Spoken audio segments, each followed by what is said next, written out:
ओम अज्ञानतिमिरान्धस्य ज्ञानञ्जनशलाकया चक्षुरुन्मिलितमेन तस्मै श्रीगुरुवे नमः। श्रीचैतन्यमनोभीष्टं स्थापितं येन भूतले स्वयं रूपकदा मह्यं ददाति स्वपदान्तिकं। वन्देऽहं श्रीगुरुं श्रीयूतपदकमलं श्रीगुरून् वैष्णवाचं श्रीरूपं साग्रजातं सगणरघुनाथान्वितं तं सजीवं साद्वैतं सावधूतं परिजनसहितं कृष्णचैतन्यदेवं श्रीराधाकृष्णपादान् सागरललिता श्रीविशाखान्विताश्च नारायणं नमस्कृत्यं नरं चैव नरोत्तमं देवीं सरस्वतीं व्यासं ततो जयमुदीरयेत्। सुनोतां स्वकथा कृष्ण पुण्यश्रवणकीर्तनं हृदयन्तस्तु भद्राणि विद्नोति सुरसतां नष्टप्रायेषु भद्रेषु नित्यं भागवतसेवया भगवती उत्तमश्लोके भक्तिर्भवति नैष्टिकी तदा रजस्तमो भावः कामलोभादेश्येत् चेत् एतेन निरावृतं स्थितिः सत्त्वे प्रसिद्धति। एवं प्रसन्नमनसो भगवद्भक्तियोगता भगवतत्त्वविज्ञानामुक्तसङ्गस्य जायते विद्यन्ते हृदयं ग्रन्थि छिद्यन्ते सर्वसंशयं चीयन्ते चास्य कर्माणि दृष्ट्वा एवात्मनीश्वरे धर्मापुरोजितो कैटप्पो नत्रो परमो निर्मत्सराणां सदां वेद्यं वास्त्रमत्र वस्तु सिद्धं तापत्रयोन्मूलनं श्रीमद्भागवतं प्रमाणामलं प्रेमोपमार्थो महान् श्रीचैतन्य महाप्रभु मतमिदं तत्रादरुणापर हे कृष्ण करुणा सिन्धु दीनबन्धु जगत्पतये गोपेश गोपिकान्त राधाकान्त नमस्तुते तप्तकाञ्चन गौराङ्गे श्रीराधेवृन्दावनेश्वरी वृषभानुसुते देवी प्रणमामि हरिप्रिय वाञ्छाकल्पतरुभिक्षा कृपा सिन्धुभ्यो पतितानां पावनेभ्यो वैष्णवेभ्यो नमः। जय श्री कृष्ण चैतन्य प्रभु नित्यानंद श्री अद्वैत गदाधर श्रीवासादि श्री गौर भक्तवृंद। हरे कृष्ण कृष्ण कृष्ण हरे हरे, हरे राम राम राम हरे हरे। तो आज में इसमें हम लोग श्रीमद् भागवतम का स्कंद संख्या 2 अध्याय संख्या 2 हृदय में भगवान श्लोक संख्या 1 नंबर पढ़ना है। बोलते हैं श्री सुक उवाच एवं पुराण धारण आत्मयोनि नष्टा स्मृति प्रत्यवरुद्ध्य तुष्टा तथा ससे जेद्य मोघ दृष्टि यथाप्य यात प्राज्ञ व्यवसाय बुद्धि। श्री सुखदेव गोस्वामी ने कहा कि इस ब्रह्मांड के के प्राकट्य के पूर्व ब्रह्मा जी ने विराट रूप के ध्यान द्वारा भगवान को प्रसन्न करके अपने विलुप्त हो चुकी अपनी चेतना को पुनः वापस पाए, इस तरह वे सृष्टि का पूर्ववत पुनः निर्माण कर सके। तो जब सृष्टि का प्रलय होता है, ब्रह्मा जी भी का भी प्रलय हो जाता है, मतलब ब्रह्मा जी भी भगवान के शरीर में समाहित हो जाते हैं। और जब फिर से सृष्टि का क्रिएशन होता है तो प्रलय के जल में सारी जो है पूरा पृथ्वी डूब जाती है। पूरा भुवन जो 14 भुवन है वो पृथ्वी में वो प्रलय के जल में डूब जाती है। मात्र भगवान विष्णु ही बचे होते हैं। और फिर उनकी नाभि कमल से कमल प्रस्फुटित होता है और उस पर ब्रह्मा जी की उत्पत्ति होती है। तो ब्रह्मा जी अपने विलुप्त चेतना, मतलब जब सृष्टि का प्रलय हो जाता है तो ब्रह्मा जी की भी चेतना विलुप्त हो जाती है। अब पुनः जब उनका प्राकट्य होता है तो अपनी चेतना को वापस पाने के लिए वो भगवान को प्रसन्न करने के लिए भगवान के विराट रूप का ध्यान करते हैं। इस तरह वे सृष्टि के पूर्ववत पुनः निर्माण कर सकते हैं। इस तरह जब भगवान के विराट रूप का ध्यान करते हैं और तपस्याएं करते हैं तब उनको शक्ति प्राप्त होती है इस सृष्टि को पूर्ववत पुनः निर्माण कर सके। उत्तम वैदिक ध्वनियों को प्रस्तुत करने की विधि इतनी मन मोहने वाली है कि यह व्यक्ति की बुद्धि को स्वर्ग जैसे व्यर्थ की वस्तुओं की ओर ले जाती है। बद्ध जीव ऐसे स्वर्गीय मायामयी वासनाओं के स्वप्नों में मंडराता रहता है, लेकिन उन्हें ऐसे स्थानों में वे सच्चे सुख की प्राप्ति नहीं कर सकता है। तो जो वैदिक ध्वनि है, वेद वाणी है, वो व्यक्ति को उसका मैक्सिमम डेस्टिनेशन है स्वर्ग। और जो कोई वैदिक वाणी का नियमों का पालन करता है, वेदों के नियमों का पालन करता है, वैदिक सिद्धांतों का, तो वह स्वर्ग तक जा सकता है। लेकिन बता रहे कि बद्ध जीव ऐसे स्वर्गीय मायामयी वासनाओं के स्वप्नों में मंडराता रहता है। स्वर्गीय सुख में क्या है, सुरा और सुंदरियां हैं। व्यक्ति उन्हीं की वासनाओं में क्या होता है, हमेशा लुप्त रहता है। जो वैदिक नियमों का पालन करता है, वेद वाणी का पालन करता है, लेकिन उन्हें ऐसे स्थानों में सच्चे सुख की प्राप्ति नहीं होती। व्यक्ति और जो वैदिक नियमों का पालन करके और सिद्ध हो भी जाए तो उसको स्वर्ग लोक की प्राप्ति होगी, लेकिन उसको सच्चे सुख की प्राप्ति नहीं होगी। सच्चा सुख तो भगवान की सेवा और भगवान के धाम में है। ठीक है ना। तो वेदों से ऊपर उठकर हमें भगवत गीता भागवतम के आदेश का पालन करना पड़ेगा, जिसमें भगवान की शुद्ध भक्ति का वर्णन है। तब जाकर हम वास्तविक सच्चे सुख को प्राप्त कर पाएंगे।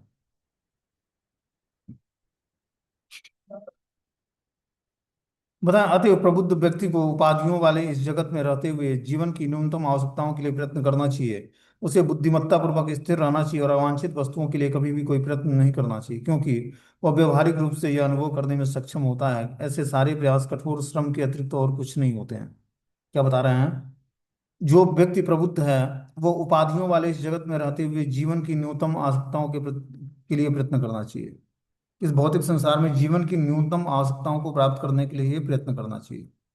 व्यक्ति अनिश्रम करके धन कमाता है, धन कमाकर जो है बहुत सारी चीजें खरीदना चाहता है, ठीक है ना, उसके लिए और ज्यादा प्रयास करता है। लेकिन बता रहे हैं यहाँ पर कि जो है उपाधियों वाले इस जगत में रहते हुए जीवन की न्यूनतम आवश्यकताओं के लिए प्रयत्न करना है, कि हमारे जीवन की जो न्यूनतम आवश्यकताएं हैं वो पूरी हो जाएं और हम दृढ़तापूर्वक भगवान की भक्ति में लगे। क्योंकि जब हम आवश्यकताओं की पूर्ति करना चाहते हैं तो आवश्यकताएं तो अनंत हैं, आवश्यकताएं कभी पूर्ति नहीं होंगी। और आवश्यकताएं पूर्ति नहीं होंगी तो उसके लिए हमें अनिश्रम श्रम करके धन कमाना पड़ेगा, बिना धन के आवश्यकताएं पूरी नहीं होंगी। इसलिए हमें क्या करना है, आवश्यकताएं उतनी ही बढ़ानी है जितने की हमें आवश्यकता हो, जरूरत से ज्यादा इच्छाएं नहीं बढ़ानी है, या इच्छाओं का पोषण नहीं करना है। ये तो सारा समय हमारा इसी में निकल जाएगा। देखो टाइम बहुत लिमिटेड है, और लिमिटेड टाइम को हमें क्या करना है, यूटिलाइज करना है भक्ति में भगवान को। और ये स्मार्टनेस तभी आएगी जब हम भक्ति करने का प्रयास करेंगे, शास्त्रों को सुनेंगे, तभी हम जान पाएंगे कि हमारा जीवन का उद्देश्य भगवान की भक्ति है। हर व्यक्ति की नीड है भगवान कृष्ण की भक्ति, उसकी आवश्यकता है। लेकिन क्या है कि जीवात्मा जन्म जन्मांतरों से भटकते रहने के कारण ना वो भगवान को स्वीकार नहीं करता है, या वास्तविक ज्ञान उसके सामने कोई बताने वाला आता नहीं, क्योंकि उसकी स्वीकृति नहीं जगी अभी। जब तक जीवात्मा की स्वीकृति नहीं इकट्ठी होगी तब तक वो भगवान के भक्तों से नहीं टकरेगा, हरि नाम से नहीं का जप नहीं करेगा, धाम यात्रा नहीं करेगा, भगवान के नाम रूप गुण लीलाओं के प्रति उसका आकर्षण नहीं होगा। समझ रहे बात को, चाहे आप कितना भी प्रयास करके किसी को प्रचार कर लो, जब तक उसकी स्वीकृति नहीं जगती है तब तक वो भगवान का भक्त नहीं बन पाएगा। वही बता रहे हैं यहाँ पर कि जीवन की न्यूनतम आवश्यकताओं के लिए प्रयत्न करना चाहिए, उसे बुद्धिमत्ता पूर्वक स्थिर रहना चाहिए, और अवांछित वस्तुओं के प्रति कभी भी कोई प्रयत्न नहीं करना चाहिए। तो क्या करना चाहिए, बुद्धिमत्ता पूर्वक स्थिर रहना चाहिए, और अवांछित वस्तुओं के लिए कोई प्रयत्न नहीं करना चाहिए जो कि भक्ति के प्रतिकूल हैं। उन वस्तुओं को प्राप्त करने के लिए कभी प्रयत्न न करें, क्योंकि वह व्यवहारिक रूप से यह अनुभव करने में सक्षम होता है कि ऐसे सारे प्रयास कठोर श्रम के अतिरिक्त और कुछ नहीं। जो व्यक्ति कठोर श्रम करके धन कमाता है और धन को ले जाकर जो है अवांछित वस्तुओं को खरीदने में लगा देता है, तो वो क्या है, बुद्धिमान नहीं है, ठीक है ना, वो भ्रमित है अभी भौतिक संसार में। और क्या है कि इन वस्तुओं को इकट्ठा करके अब व्यक्ति सुख की प्राप्ति नहीं कर सकता, और क्या होता है, और फ्रस्ट्रेट होता है। बता रहे हैं जब लेटने के लिए विपुल भूखंड पड़े हों तो चारपाई और गद्दों की क्या आवश्यकता है। जब मनुष्य अपनी बाहों का उपयोग कर सकता है तो फिर तकिए की आवश्यकता क्या है। जब मनुष्य अपनी हथेलियों का उपयोग कर सकता है तो तरह तरह के बर्तनों की क्या आवश्यकता है। जब पर्याप्त ऊढ़न तथा वृक्ष की छाल उपलब्ध हो तो फिर वस्त्र की क्या आवश्यकता है। देखो एक कहने का मतलब ये है सुखदेव गोस्वामी का, सत्यम चितो किम कशिपो प्रयासे वायु स्वशुद्धे उपवर्ण वर्ण किम सत्यं जलो किम पुरुधान्य पाय्यम द्विवक्कलादो सती किम दुकुले। जब लेटने के लिए विपुल भूखंड हो तो चारपाई और गद्दों की क्या आवश्यकता है। तो देखो जीवन की न्यूनतम आवश्यकताओं को स्वीकार करने के लिए बता रहा है। जितना ही हम आवश्यकताओं को बढ़ाएंगे, जितना ही शरीर को कंफर्ट देंगे, उतना ही ये शरीर हमारा लेजीनेस हो जाएगा, आलसी हो जाएगा। इसीलिए इसकी आवश्यकताओं को उतना ही तृप्त करना है जितने की हमें जरूरत पड़े, और ये हमें आध्यात्मिक एक्टिविटी करने में हमारी ये शरीर सहायता कर सके। क्योंकि जितना ही इसको हम कंफर्ट देंगे, जितना ही सुविधाएं देंगे, उतना ही ये लेजीनेस आलसी हो जाएगा, तामसिक वृत्तियों को धारण कर लेगा। लेकिन जितना ही इसको तपाएंगे उतना ही ये एनर्जेटिक बनेगा।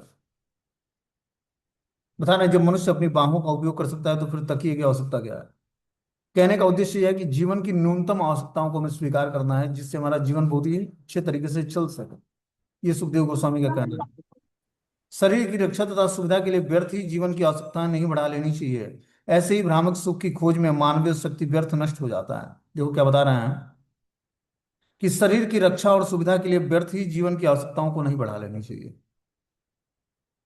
शरीर के पालन पोषण के लिए, उसकी रक्षा के लिए, सुविधा देने के लिए व्यर्थ का जीवन जीवन में आवश्यकताएं हम बढ़ा लेते हैं। और ऐसे ही भ्रामक सुख की खोज के लिए मानव शक्ति व्यर्थ नष्ट हो जाती है। हमारी जो मानवीय शक्ति है ये हम व्यर्थ के कार्यों में नष्ट कर देते हैं। क्यों, शरीर को कंफर्ट प्रदान करने के लिए। यदि मनुष्य फर्श पर लेट सकता है तो फिर वो लेटने के लिए मुलायम गद्दे पाने के लिए प्रयत्नशील क्यों होता है। यदि वो बिना तकिए के ही प्रकृति द्वारा प्रदत्त अपनी मुलायम बाहों का उपयोग कर सकता है तो फिर तकिए की खोज करना व्यर्थ है। यदि हम पशुओं के सामान्य जीवन का अध्ययन करें तो देखेंगे कि उनमें बड़े बड़े घर, फर्नीचर तथा घर के अन्य साज सामान बनाने की बुद्धि नहीं होती। फिर भी वे खुले भूमि पर लेटकर स्वस्थ जीवन बिताते हैं। वे भोजन पकाना नहीं जानते, फिर भी वे मनुष्य की अपेक्षा अधिक सरलता से स्वस्थ जीवन बिताते हैं। लेकिन इसका अर्थ यह भी नहीं है कि मानव सभ्यता पलट कर पशु जीवन बिताने लगे और मनुष्य नंगा होकर जंगलों में विचरण करने लगे और संस्कृति, शिक्षा और नैतिकता की भावना से विहीन हो जाए। देखो, कहने का मतलब है ना कि हमें जीवन की न्यूनतम आवश्यकताओं को हम स्वीकार करेंगे और शरीर को वो जितना ही दिव्य तपस्या में लगाएंगे, ठीक है ना, प्रकृति के साथ कोई छेड़छाड़ नहीं करेंगे, उतना ही हमारा जो है हम और अच्छे तरीके से भक्ति करने का प्रयास करेंगे। सादा जीवन और उच्च विचार। सादा जीवन कैसे बनेगा हमारा? जब हम प्रकृति पर आश्रित रहेंगे, प्रकृति की दी हुई सुविधाओं को भोगेंगे और प्रकृति के से अलग कुछ नहीं करने का प्रयास करेंगे, ठीक है ना।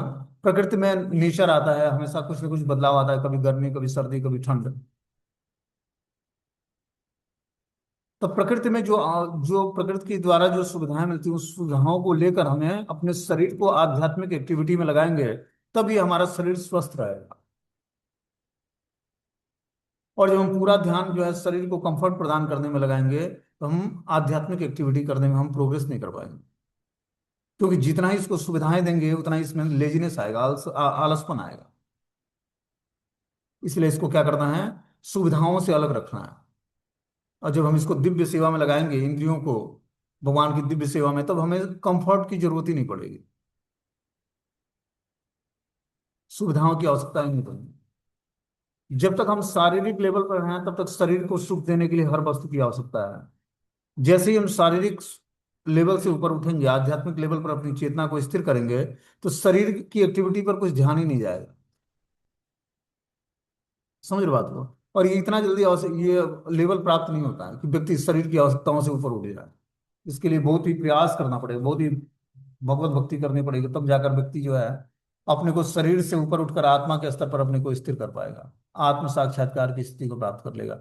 अब बिना इस जीवन में आत्म साक्षात्कार किए हुए अगला जीवन मनुष्य का नहीं मिलेगा, ये भूल जाना। और जो इस जीवन में अपनी आध्यात्मिक चेतना जागृत कर रही है, तभी अगला जीवन मनुष्य का मिलेगा। और जिस जीवन में भक्ति सफल नहीं हुई, तो इतना आसान नहीं है कि फिर अगला जीवन मनुष्य का मिलेगा फिर भी हम भक्ति करेंगे। उन इच्छाओं के तरफ हो सकता है कि कुछ जंतु जानवर या पशु पेड़ पौधे की जोनि में हम चले जाएं। लेकिन इसीलिए आध्यात्मिक चेतना को जागृत करना, आध्यात्मिक चेतना तभी जागृत होगी जब हम आध्यात्मिक एक्टिविटी को बहुत ही शास्त्रों की मर्यादा में ध्यान देते हुए करेंगे, महाजनों के रास्ते पर चलेंगे, तब जाकर आध्यात्मिक जीवन में हम प्रोग्रेस कर पाएंगे। 12 महाजन है, 12 महाजनों को फॉलो करेंगे, किसी भी एक महाजन को, तब जाकर हम धीरे धीरे साधना की सिद्धि अवस्था को प्राप्त करेंगे। बता रहे हैं, क्या सड़कों पर चिथड़े नहीं पड़े रहते? क्या दूसरों का पालन करने के लिए जीवित रहने वाले वृक्ष अब दान से में भिक्षा नहीं देते? क्या सूख जाने पर नदियां अब प्यासे को जल प्रदान नहीं करती? क्या अब पर्वतों की गुफाएं बंद हो चुकी हैं? या सबसे ऊपर, क्या अब सर्वशक्तिमान भगवान पूर्ण शरणागत आत्माओं की रक्षा नहीं करते? तो फिर विद्वान मुनिजन उनकी चापलूसी क्यों करते हैं, जो अपनी गाढ़ी कमाई की संपत्ति के कारण प्रमत्त हो गए हैं? तो देखो, धन क्या करता है, व्यक्ति को ना पागल बना देता है। उसको लगता है कि पूरा संसार जो है हमारे अंडर में रहेगा। वही यहाँ पर बता रहे हैं कि क्या सड़कों पर चिथड़े नहीं पड़े रहते? क्या दूसरों का पालन करने के लिए जीवित रहने वाले वृक्ष अब दान में भिक्षा नहीं देते? क्या सूख जाने पर नदियां प्यास को जल प्रदान नहीं करती? क्या पर्वतों की गुफाएं बंद हो चुकी हैं? या सबके ऊपर, क्या सर्वशक्तिमान भगवान पूर्ण शरणागत आत्माओं की रक्षा नहीं करते? तो फिर विद्वान मुनिजन उसकी चापलूसी क्यों करते हैं, जो अपनी गाढ़ी कमाई की संपत्ति के कारण प्रमत्त हो गए होते हैं? कि विद्वान मुनिगण भी अपने शरीर की सुविधाओं को देने के लिए क्या करते हैं, उन लोगों की चापलूसी करते हैं जो अपनी गाढ़ी कमाई की संपत्ति को के कारण प्रमत्त मतलब पागल हो गए हैं। उनको भी विद्वान मुनिजन को जाकर चापलूसी करनी पड़ती, क्या? धन लेने के लिए। क्यों? धन से शरीर की आवश्यकताओं को पूर्ण करने के लिए। बोलते हैं, जब तक व्यक्ति सर्वशक्तिमान भगवान की पूर्ण शरणागत आत्माओं की, क्या भगवान ने रक्षा करना बंद कर दिया जो शरणागत आत्मा है? इस बात पर पूर्ण विश्वास हो जाए कि भगवान हमारी हर परिस्थिति में रक्षा करेंगे, तो किसी से कुछ लेना ही देना नहीं होगा। और यही स्थिति प्राप्त करनी है कि हमें किसी से कुछ लेना देना ना हो, किसी से कुछ चाहिए ही नहीं अपने को। पूर्ण रूपेण जब भगवान पे आश्रित होंगे तब। और विश्वास मानो कि जब पूर्ण रूपेण व्यक्ति भगवान पर आश्रित हो जाएगा तो उसकी कोई आवश्यकता ही नहीं बचेगी। क्योंकि जब वो पूर्ण रूपेण आश्रित होगा तो भगवान अपनी भक्ति उसको प्रदान करेंगे। अब भक्ति का जो सुख है वो भौतिक चीजों में सुख ढूंढना, वही रेगिस्तान में जल की तलाश करना। कि रेगिस्तान में मृग दौड़ता है पानी की तलाश में, और जो है दूर में कहीं बालू चमकता है तो उसको जल समझ लेता है। सूर्य की रोशनी और रेत का चमक उसको लगता है ना पानी है, वो लहर मारता है। तो उसको दौड़ता जाता है, वो उस पानी पी, उसको प्यास लगी होती है और दौड़ता जाता है प्यास बुझाने के लिए। और जितना ही दौड़ता जाता है उतना ही उसको दूर जल नजर आता है। और फिर क्या करता है, धीरे उसका प्राण उसी रेत में छूट जाता है, जल नहीं मिलता उसको। वैसे ही भौतिक विषयों के प्रति पागल जो बना पड़ा है व्यक्ति, उसकी यही स्थिति है कि भगवत भक्ति तो प्राप्त होने वाली है नहीं, अन भौतिक इच्छाएं तृप्त होने वाली है। जब तक भक्ति नहीं करेगा तब तक भौतिक इच्छाएं भी तृप्त नहीं होंगी उसकी। इसलिए क्या करना है, बता रहे कि क्या शरणागत भक्तों का पालन पोषण करने की जिम्मेदारी भगवान ने छोड़ दी है, शक्तिमान भगवान ने। तो फिर विद्वान मुनिजन उनकी चापलूसी क्यों करते, जो अपनी गाड़ी कमाई की संपत्ति के कारण प्रमत्त हो गए हैं। बोलते हैं सन्यास कभी भिक्षा मांगने या परजीवी बनकर दूसरों पर निर्भर रहकर जीवित रहने के लिए नहीं होता है। शब्दकोश के अनुसार परजीवी वह है जो समाज को किसी प्रकार का योगदान किए बिना समाज के खर्च पर ही जीवित रहता है। सन्यास आश्रम समाज को महत्वपूर्ण योगदान करने के लिए है, न कि गृहस्थों की कमाई पर आश्रित रहने के लिए। कि जो व्यक्ति सन्यासी है, सन्यास आश्रम में है, उसके जीवन का उद्देश्य ये नहीं कि गृहस्थों की कमाई पर वो आश्रित रहे, वो पूर्ण रूपेण भगवान के आश्रय लिए रहे।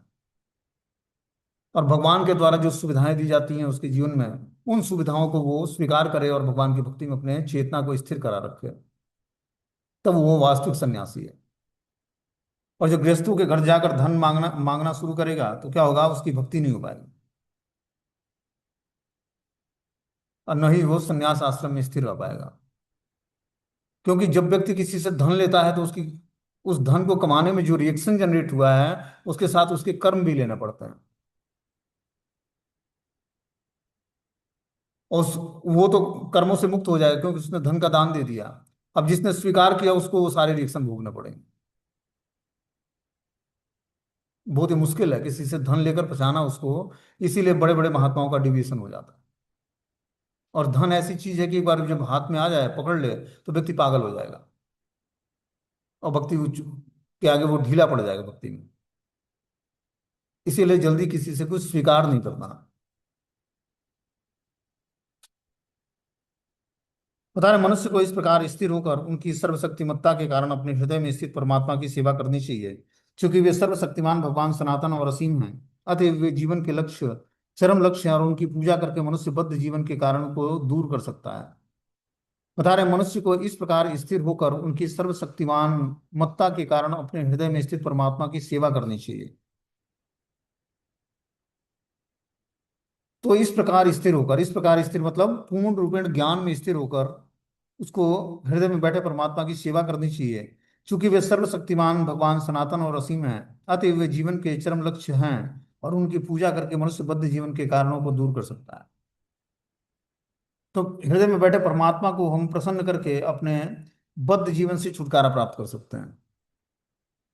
जब तक हम बद्ध जीवन से छूटेंगे नहीं तब तक हम मुक्त जीवात्मा नहीं बनेंगे, और भौतिक संसर्ग से हम हमारा वास्ता नहीं छूटेगा।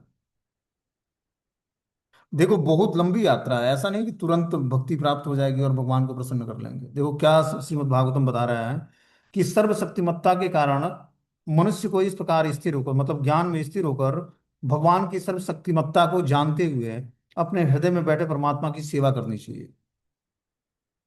वास्तविक गुरु हमारे कौन है, हृदय में बैठे परमात्मा हैं, जो हमारे भूत भविष्य वर्तमान को जानते हैं, और वही हमारे चैत्य गुरु हैं। चार प्रकार के गुरु होते हैं: पथ प्रदर्शक गुरु, चैत्य गुरु, शिक्षा गुरु और दीक्षा गुरु। पथ प्रदर्शक गुरु वो होता है जो हमें रास्ता दिखा दिया कि चलो इस रास्ता, यह आध्यात्मिक रास्ता है, इस पर चलो। अब उस रास्ते के का कुछ फॉर्मूला बता दिया उसने। दूसरा है चैत्य गुरु, जो हृदय में बैठे परमात्मा रूप में व्यक्ति के भूत भविष्य वर्तमान को जानते हैं और सारे कार्यों के साक्षी हैं, गवाह हैं, और वही हमें वास्तविक इंडिकेशन देते हैं। जैसा हमारे विचार होते हैं उस हिसाब से वो हमें निर्देश देते हैं और विचारों को शुद्ध करते हैं। तीसरा गुरु है शिक्षा गुरु, जो हमें शिक्षाएं प्रदान करता है। चौथा गुरु है दीक्षा गुरु, जो हमें दीक्षा देता है। तो शिक्षा और दीक्षा गुरु का उपयोग हमें अपने चैत्य गुरु को के आदेश का पालन करने में करना है। कि शिक्षा और दीक्षा गुरु के आदेश जो मिलते हैं हमें, शास्त्रों की बातें जो बताई जाती हैं, उसको ऐसे जब हम पालन करेंगे, तब हम चैत्य गुरु के स्थिति को समझने की योग्यता हमारे अंदर आएगी कि हृदय में बैठे परमात्मा क्या चाहते हैं हमसे। धीरे धीरे समय के हिसाब से हमारे शिक्षा गुरु और दीक्षा गुरु हमें छोड़ जाएंगे, वो अपने नित्य लीलाओं में चले जाएंगे।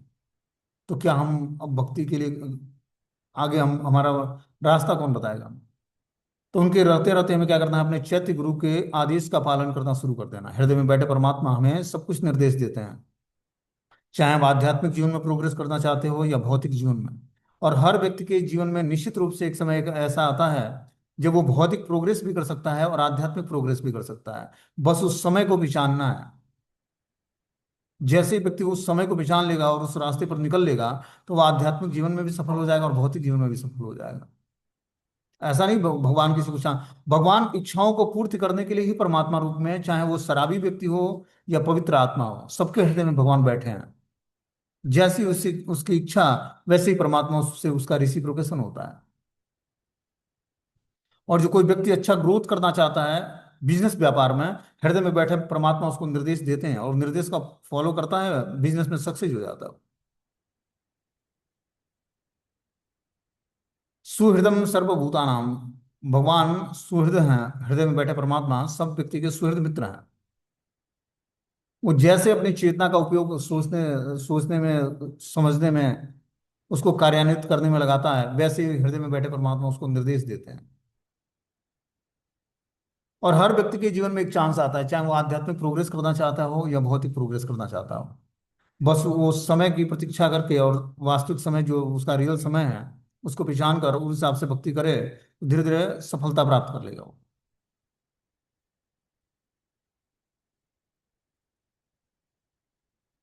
बता रहे हैं, चूंकि वे सर्वशक्तिमान भगवान सनातन और असीम है, अतएव वे जीवन के चरम लक्ष्य हैं और उनकी पूजा करके मनुष्य बद्ध जीवन के कारणों को दूर कर सकता है। तो जीवन के चरम लक्ष्य भगवान है, जो सर्वशक्तिमान है और सनातन और असीम है। इस प्रकार जब हम उनकी पूजा करेंगे, तब हम बद्ध जीवन के कारणों को दूर कर पाएंगे। बद्ध जीवन के चार कारण हैं: गलतियां करना, अपूर्ण इंद्रियां, मोहग्रस्त होना और धोखा देना। इन चार ये दोष हैं बद्ध जीवन के, कि व्यक्ति गलतियां करता है, मोहग्रस्त होता है। जिस वस्तु व्यक्ति स्थान की सेवा करता है उसी से मोहग्रस्त हो जाता है, मतलब अटैच हो जाता है, आसक्त हो जाता है। अपूर्ण इंद्रियां, उसकी इंद्रियां पूर्ण नहीं है, क्योंकि इंद्रियों से भगवान की दिव्य सेवा नहीं करता। इंद्रियों को जब हम भगवान की दिव्य सेवा में लगाएंगे, हमारी पांच ज्ञान इंद्रियां हैं: आंख, कान, नाक, जीवा और त्वचा। इस पांच ज्ञान इंद्रियों के पांच विषय हैं: आंख से स्वरूप को देखना, कान से भगवान के कथाओं को सुनना, जीवा से भगवान के प्रसाद और नाम का जप करना, घ्राण इंद्रियों से भगवान को ऑफरिंग किया हुआ धूप धूप धूप दीप पुष्प फूल इत्र ये सारी चीजें सूंघना, और त्वचा से भगवान के श्री विग्रहों की सेवा करना या भगवान के शुद्ध भक्तों की सेवा करना। इस तरह से जब हम ज्ञान इंद्रियों को भगवान की दिव्य सेवा में लगाते हैं, तब ये ज्ञान इंद्रियां हमारी पवित्र हो जाती हैं और ये पूर्ण बन जाती हैं। अपूर्ण तभी तक है जब तक हम इस इंद्रियों को भगवान की दिव्य सेवा में नहीं लगाते। और गलती करने का स्वाभाविक नेचर है हर व्यक्ति का, क्योंकि अगर जो गलती नहीं करता, तो गलती तो बस भगवान से नहीं होती है, बाकी इस संसार में हर व्यक्ति कुछ ना कुछ गलती कर देता है। और धोखा देने की प्रवृत्ति होती है, बोलेगा कुछ और करेगा कुछ और, हृदय में कुछ और चल रहा होता है, ऊपर से कुछ और दिखाता है व्यक्ति। मतलब वो चीटिंग करता है, धोखा देता है। तो ये क्या है? बद्ध जीवन के लक्षण है। इन्हीं चार दोषों को छोड़ देना है। और ये तभी छूटेगा जब हम तीव्रता से भगवान के भक्ति में जुड़ेंगे। भगवान की भक्ति में जुड़ने का क्या मतलब है? शास्त्रों को गंभीरता से पढ़ेंगे और हरि नाम का ध्यान पूर्वक जप करेंगे, तो धीरे धीरे सारे अनर्थ हमारे नष्ट हो जाएंगे और हृदय में आध्यात्मिक शक्ति का संचार होगा। जिससे हम अपने वास्तविक कल्याण के रास्ते पर आगे बढ़ पाएंगे। हर एक जीवात्मा का अपना कल्याण करने का खुद, वो अपना रिस्पॉन्सिबिलिटी उसकी खुद की है। कोई दूसरा नहीं करेगा आपका कल्याण। आपको खुद इस मार्ग को सेलेक्ट करके गुरु के द्वारा निर्देश दिए हुए निर्देश का पालन करोगे, शास्त्रों के निर्देशों का पालन करोगे, तब आपका आध्यात्मिक प्रोग्रेस होगा। ये बहुत ही स्वतंत्र रास्ता है। यहाँ पर कोई किसी की रिस्पॉन्सिबिलिटी नहीं लेता है। आध्यात्मिक जीवन में जैसा करोगे वैसा भरोगे। इसीलिए हमें क्या करना है? निर्देशों का पालन करना है। जो हमारे आचार्यों के द्वारा, गुरुजनों के द्वारा, शास्त्रों के द्वारा जो हमें आदेश मिला, उस आदेश को जब हम एज चीज पालन करेंगे तब हम आध्यात्मिक जीवन में प्रोग्रेस करेंगे। और हर हर व्यक्ति को अपने जहाज का पायलट खुद बनना पड़ेगा। कोई दूसरा नहीं बनेगा आपके जहाज का पायलट, कि दूसरा कोई उड़ा के हमारे जहाज को डेस्टिनेशन पर ले जाएगा। जहाज को फिट भी अपना रखना। जहाज मतलब ये शरीर एक जहाज की तरह है। इसको फिट रखकर इसको आध्यात्मिक सेवा में लगाएंगे तो धीरे धीरे मन, बुद्धि, अहंकार और आत्मा हमारा पवित्र हो जाएगा। मन, बुद्धि, अहंकार और आत्मा जैसे ही पवित्र हुआ, पवित्र का मतलब है ये भौतिक आसक्तियों और भौतिक इच्छाओं से मुक्त। जैसे हम भौतिक इच्छाओं से मुक्त होंगे और भौतिक आसक्ति, वस्तु व्यक्ति स्थान, जो भौतिकतावादी वस्तु व्यक्ति स्थान है, जो हमें भगवान से विमुख करता है, उन चीजों को जैसे ही हम त्यागेंगे वैसे ही हम आध्यात्मिक जीवन में प्रोग्रेस कर पाएंगे। तो कैसे हम त्यागेंगे? त्यागने का मतलब है इसको आध्यात्मिक पाठ देना। जो आसक्ति हमारे भौतिक व्यक्तियों से है, वही आसक्ति भगवान के भक्तों से हो जाए। जो इच्छाएं हमारी भौतिक संसार में भोग की हैं, वही इच्छाएं भगवान की सेवा के लिए हो जाए। क्या करना है? बस कन्वर्ट करना है। ना तो इच्छाओं को छोड़ना है, ना आसक्तियों को छोड़ना है। क्या करना है? उसको आध्यात्मिक पाठ दे देना, भगवान से जोड़ देना है। हर व्यक्ति को, हर वस्तु को, हर स्थान को जैसे हम भगवान से जोड़ेंगे, वो हमें मुक्त जीवात्मा बना देगा। और जैसे ही भौतिक संसर्ग से जोड़ेंगे, वैसे ही हमें फिर से इस भौतिक संसार में, आसक्तियों में, काम, क्रोध, लोभ, मद मात्सर्य, ईर्ष्या, द्वेष में फंसाकर और फिर से बद्ध जीवन में डाल देगा। और जन्म जन्मांतर, इसीलिए अनेक योनियों में 84 लाख योनियों का चक्र संपूर्ण रूप से चलता रहता है जीवात्मा। इसलिए भगवान ने भगवत गीता का ज्ञान दिया। इस ज्ञान को सीख कर इस जन्म मृत्यु जरा व्याधि दुख दोषानुदर्शनम से ऊपर उठो और अपनी चेतना को मुझ में स्थिर करके मुझे तत्व से जानकर मेरे पास आओ। अंत काले च मामेवम स्मरण मुक्ता कलेवरम, कि अंतकाल में मेरा स्मरण करते हुए शरीर का त्याग करो। तब जाकर तुम मेरे धाम को प्राप्त करोगे। तो ऐसी स्थिति के लिए हमें क्या करना पड़ेगा? पूरे जीवन प्रैक्टिस करनी पड़ेगी। जब तक हम तीव्रता से भगवान के नाम भजन में नहीं लगेंगे, ठीक है ना, तो कोई भी सेवा कर ले, वो हमें सेवा बस एक स्वीकृति प्रदान करती है और इंजॉयमेंट प्रदान करती है। और भक्ति का रास्ता बहुत ही सीरियस रास्ता है, ऐसा नहीं, मजाक वाला रास्ता नहीं है। इसको बहुत ही सीरियसली स्वीकार करना पड़ेगा, तब जाकर हम प्रोग्रेस कर पाएंगे आध्यात्मिक जीवन में। बोलते हैं निपट भौतिकतावादियों के अतिरिक्त ऐसा कौन है वो जो जन सामान्य को अपने कर्मों में मिलने वाले फलों के कारण क्लेशों की नदी में गिरते हुए देखकर भी ऐसे विचारों की उपेक्षा करे और केवल क्षण भंगुर नामों को ग्रहण करे। क्या बता रहे हैं कि निपट भौतिकतावादियों के अतिरिक्त ऐसा कौन होगा जो जन सामान्य को अपने कर्मों से मिलने वाले फलों के कारण क्लेशों की नदी में गिरते हुए देखकर भी ऐसे विचारों की उपेक्षा करे। जो निपट भौतिकतावादी व्यक्ति है वो जानता है कि अपने कर्मों के कारण हम अनेक क्लेशों में जूझ रहे हैं और अपनी उच्च स्थिति से गिरते हुए चले जा रहा है, फिर भी वो उस विचारों की उपेक्षा कर देता है और केवल क्षण भंगुर नामों को ग्रहण करता है। बस उसको अपने ओहदा पोजीशन को मेंटेन करने में, वो जानता है कि ये सब चीजें मिथ्या हैं, लेकिन उसको स्वीकार नहीं करता है। भौतिक संसार में व्यक्ति नेम फेम प्रसिद्धि पाने के लिए, ठीक है ना, कि दो चार लोग हमें जान जाएं, ग्लोरीफाई करें कि बहुत अमीर व्यक्ति हैं, बहुत ही बुद्धिमान है, बहुत ही शक्तिमान है, बहुत ही वैराग्यमान है, बहुत ही धनवान है। हमें हमारे पास जो भी भगवान के द्वारा ऐश्वर्य प्राप्त है, उस ऐश्वर्य का उपयोग भगवान की सेवा में करना है, न कि आस पड़ोस के लोगों को प्रसन्न करने में। कोई भी प्रसन्न नहीं होता इस भौतिक संसार में। प्रसन्न तो बस भगवान की सेवा करके भगवान को ही प्रसन्न की जा सकती है। सब आपके स्वार्थ से आपके साथ जुड़ेंगे और स्वार्थ पूर्ति होते ही सब आपको छोड़कर चले जाएंगे, फिर कहाँ आप और कहाँ वो। इसलिए क्या करना है, व्यक्ति को पहचानना है। पहचान में तभी आएगा, पहचानने का मतलब है कि सबको पहले भगवान की भक्ति से जोड़ दो। यही वास्तविक कल्याण है उसका। उसको 2 4 10 रुपए देकर, उसकी सुविधाओं, कुछ सुविधाएं देकर उसको आप कुछ नहीं दे सकते हो। उसको भगवान की भक्ति से जोड़कर ही उसका वास्तविक कल्याण कर सकते हो। और वैसे जोड़ना ही आपके लिए भी फायदेमंद है और उस जीवात्मा के लिए फायदेमंद है जो आपसे जुड़ा है। उसको क्या करना है, भक्ति प्रदान करनी भगवान की, कि तू भी नाम जप कर ले, तू भी भगवत गीता भागवतम पढ़ ले, सीख ले, समझ ले। यही उसका वास्तविक कल्याण होगा। उसके बिछड़े पिता से उसको मिला देना। मान लो कोई भौतिक संसार में भटक गया, पिता और माता से अलग हो गया वो, और वो खोज रहा है कि कहाँ गए हमारे पिताजी या माता जी। तो उस पर सबसे बड़ा बड़ा कल्याण, आप उसको कुछ पैसे दे दोगे, या रहने के लिए घर दे दोगे, या खाने के लिए कुछ वस्तु दे दोगे, तो क्या वो प्रसन्न रहेगा? नहीं।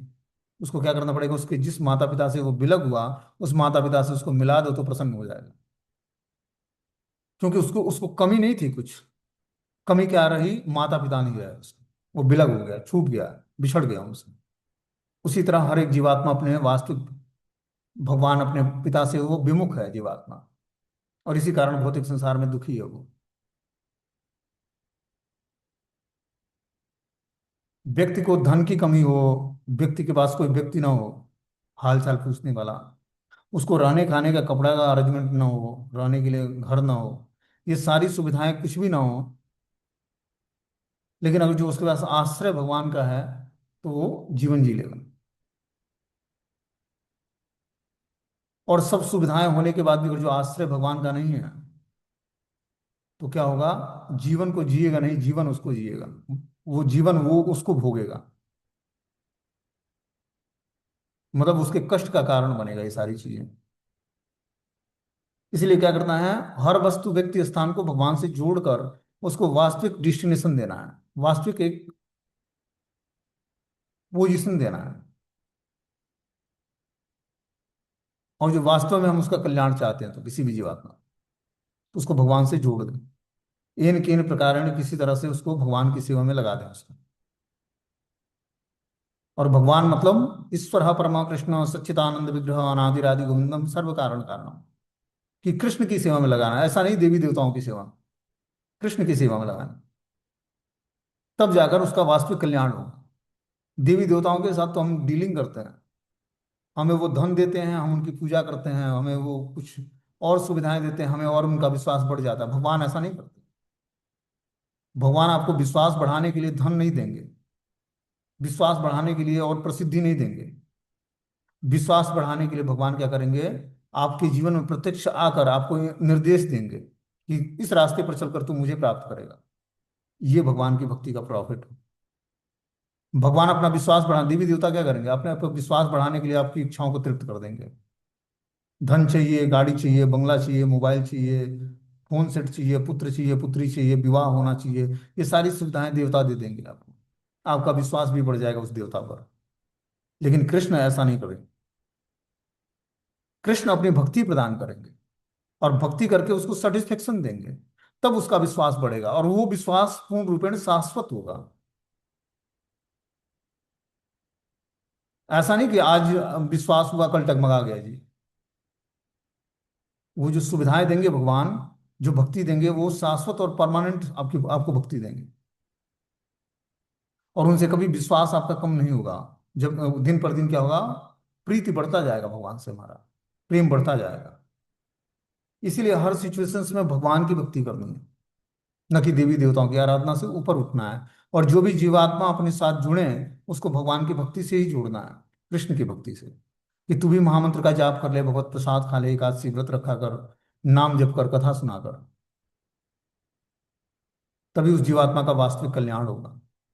और जैसे ही उस सात्विक गुणों को धारण करेगा, उसके पास टाइम ही टाइम होगा। वो पढ़ाई लिखाई भी कर लेगा, जॉब बिजनेस भी कर लेगा, उसके बाद भी उसके पास टाइम होगा कथा सुनने के लिए, नाम जप करने के लिए। जैसे ही हम तामसिक वृत्ति को धारण करते हैं, राजसिक वृत्ति को धारण करते हैं, हमारा टाइम जो है संकुचित हो जाता है। और जैसे ही सात्विक वृत्ति को धारण करेंगे, सुबह सुबह उठकर ब्रह्म मुहूर्त में स्नान करके नाम जप करेंगे, हमारा पूरा दिन जो है बहुत अच्छे तरीके से बीतेगा। और हमारा टाइम, सारा काम भी हो जाएगा, भगवत नाम का जप भी हो जाएगा, क्लास भी सुन लेंगे और सारा काम भी हो जाएगा। क्यों? क्योंकि सात्विक गुणों को धारण किया हमने शुरू, सुबह सुबह ही। सारा खेल जो है इस भौतिक संसार में गुणों का है। गुण ही हमें संसार में बांधते हैं, और गुण ही हमें इस संसार से मुक्त करते हैं। सात्विक गुण, राजसी गुण और तामसिक गुण। सात्विक गुण में हमें, हमारे अंदर लाभ, मान, पूजा, प्रतिष्ठा की भावना जागृत होती है कि हमें लोग पूजा करें, पूछें, ग्लोरीफाई करें। तो उससे हृदय में प्रसन्नता होती है, कोई हमारा गुणगान करता है तो। ये क्या है? ये सब भौतिक चीजें हैं, भौतिक ऑपुलेंस है, ये बांधेगा आपको फिर से। उससे आप आसक्त हो जाओगे जो आपको ग्लोरीफाई करता है। इन सब चीजों से ऊपर उठना है हमें। भगवान को ग्लोरीफाई करना, अपने गुरु को ग्लोरीफाई करना, कि उनके कारण हम कुछ बता पा रहे हैं, कुछ सिखा पा रहे हैं, कुछ समझा पा रहे हैं। हमारी कोई योग्यता नहीं है। राजसी गुणों को जब व्यक्ति धारण करता है तो उसके अंदर भौतिक भोग की लालसाएं जागृत होती हैं। धन, गाड़ी, बंगला, मोबाइल फोन सेट, विवाह, संस्कार, क्या क्या चीजें हैं, बच्चे पैदा करना है, वस्त्र खरीदना है, और ये सारी चीजें, सब सब राजसी वृत्तियां हैं, जिसमें भोग की सारी सामग्रियों को इकट्ठा करना है और भोगना है उसको। और तामसिक वृत्ति धारण करने पर व्यक्ति को निद्रा, आलस्य, भय और प्रमाद, ये लक्षण आ जाता है। प्रमाद मतलब पागलपन। निद्रा, आलस्य, भय, भौतिक संसार में भय लगेगा। जिसको देखेगा उसको लगेगा कि यही हमारा शत्रु है। तो क्या है? तामसिक वृत्ति आ गई उसके अंदर। इन्हीं सब वृत्तियों से ऊपर उठकर और सात्विक वृत्ति धारण करनी है। सात्विक वृत्ति में हम सुहृदम सर्वदेहिना, सभी को हम सुहृद रूप में देख पाएंगे, सभी हमारे मित्र हैं। जो जानबूझकर शत्रुता करे उसको हाथ जोड़कर किनारे रहो उससे। कुछ लोग ऐसे भी होते हैं जिनका कुछ लेना देना नहीं, फिर भी आपके वो दुश्मन बने रहे।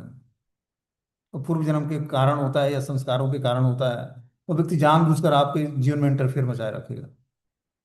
ऐसे लोगों से हाथ जोड़कर किनारे रहिए। वो प्रारब्ध कर्म है, वो आपको परेशान करेगा।